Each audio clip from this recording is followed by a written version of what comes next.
നീ ഇറങ്ങണം. പഴയ കണക്കുകളൊക്കെ തീർക്കണ്ടേ? അപ്പോഴേ എനിക്ക് ഈ കളിയിൽ ഹാരം കൂടൂ. നിന്നെ ഞാൻ ഇറക്കും. മുണ്ടക്കൽ ഉത്സവത്തിന് ഇനി അധികം നാളില്ല. നിനക്കതിന് കഴിയില്ല. തീർക്കാൻ കണക്കുകൾ ബാക്കി വെക്കുന്ന സ്വഭാവം എനിക്കില്ല.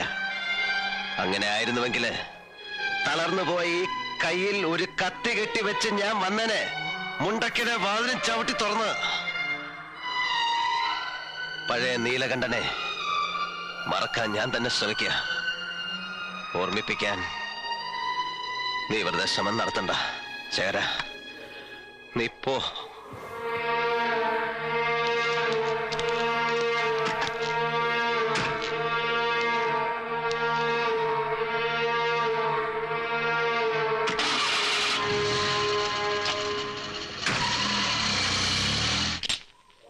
അങ്ങനെ മുണ്ടക്കലെ കൊടി കയറി.